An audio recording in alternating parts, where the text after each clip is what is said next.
শারীরিক অত্যাচার নিয়ে আমি কথা বলতে চাই না, কিন্তু যেটা আমার সবচেয়ে বেশি অপমান বোধ হয়েছে সেটা হচ্ছে আমাদের বাংলাদেশি পাসপোর্ট তারা ছুঁড়ে মাটিতে যখন ফেলেছে, সুযোগ তৈরি করে দিয়েছে। প্রথমে যেই জিনিসটা মনে রাখতে হবে, এখনও কিন্তু গাজা মুক্ত হয়নি। গাজার মানুষরা এখনও আক্রান্ত, তাদের উপর এখনও নির্যাতন চলছে, এবং সেটা যতক্ষণ না হয় আমাদের কাজ কিন্তু শেষ হয়নি। তার বাইরে যেটা বলবো, আমি অনেক মানুষকে ধন্যবাদ জানাবো। প্রথমে বাংলাদেশি যারা সারা পৃথিবীর থেকে সাড়া দিয়েছে, দোয়া করেছে, ভালোবাসা পাঠিয়েছে, তাদের কাছে আমি কৃতজ্ঞ। আমি তুরস্ক এয়ারলাইন্স আমাদের আসার ব্যবস্থা করে দিয়েছে, তাদের কাছে ধন্যবাদ জানাই। আমাদের দেশের সরকার যেভাবে সাড়া দিয়েছেন, আমাকে ওইখানে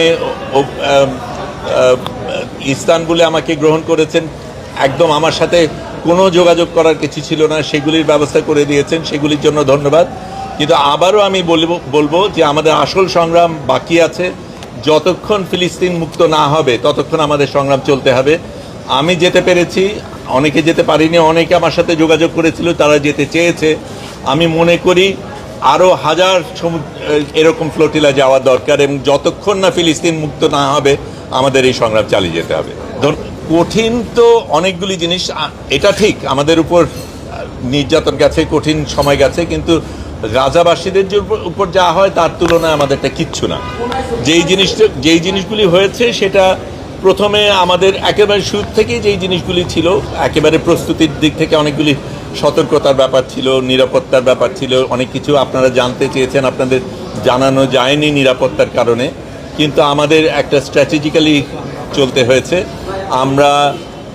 আমি প্রথমে এই ফ্লোটিলায় যাওয়ার সুযোগ পাই 24 তারিখে, সম্ভবত সেপ্টেম্বরে। তখন আমি নিউ ইয়র্কে, তখন খুব দ্রুত টিকিট কেটে ঢাকায় এসে ঢাকার থেকে বদল করব, কাজে আমি ওখান থেকে আম্মান যাই, আম্মান থেকে দোহা যাই, দোহা থেকে ঢাকায় আসি, ঢাকায় এসে এখানকার কিছু কাজ সেরে অল্পক্ষণের মধ্যে আবার ফ্লাইট নিয়ে রোমে যাই।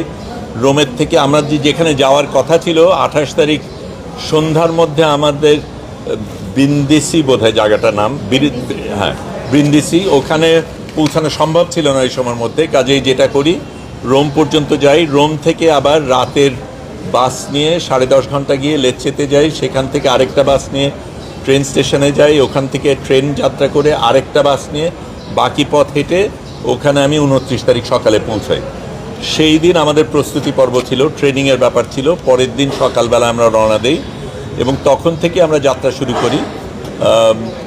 তারপরে আমাদের আগে ছোট 8টা ফ্লোটিলা রওনা দিয়েছিল, তারপরে আমরা রওনা দিই। এটা ছিল সবচাইতে বড় ফ্লোটিলা পুরো সব কিছুর মধ্যে, অনেক বড় অন্যদের থেকে। এবং আমাদের প্রধান এর মধ্যে আরোহী ছিল সংবাদকর্মীরা এবং স্বাস্থ্যকর্মীরা, এবং আমাদের ইচ্ছা করেই সেটা করা হয়েছিল, কারণ এই কর্মীদের উপরে সবচেয়ে বেশি আক্রোশ ছিল ইসরায়েলের, সবচেয়ে বেশি হত্যা করা হয়েছে এই সংবাদকর্মী এবং স্বাস্থ্যকর্মীদের। কাজে আমরা সেটার প্রতিবাদে গিয়েছি, এবং যদিও আমাদের সাথে ত্রাণ ছিল, ত্রাণ দেবার উদ্দেশ্যে না, আমরা যাতে ওদের উপর বোঝা না হই সেই কারণে আমরা নিয়ে গিয়েছিলাম। কিন্তু যেটা আমাদের খারাপ লেগেছে সেটা হচ্ছে এই ত্রাণগুলি ইসরায়েলিরা নিয়েছে। কিন্তু আমার কাছে যেটা সবচেয়ে বেশি, শারীরিক অত্যাচার নিয়ে আমি কথা বলতে চাই না, কিন্তু যেটা আমার সবচেয়ে বেশি অপমান বোধ হয়েছে সেটা হচ্ছে আমাদের বাংলাদেশি পাসপোর্ট তারা ছুঁড়ে মাটিতে যখন ফেলেছে।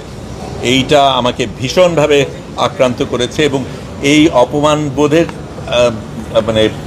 এটার জন্য আমাদের বিচার আদায় করে নিতে হবে, এবং কোনো দেশ আমাদের সাথে এইভাবে আচরণ করে পার পেয়ে যাবে সেটা যাতে না হয় আমাদের দেখতে হবে।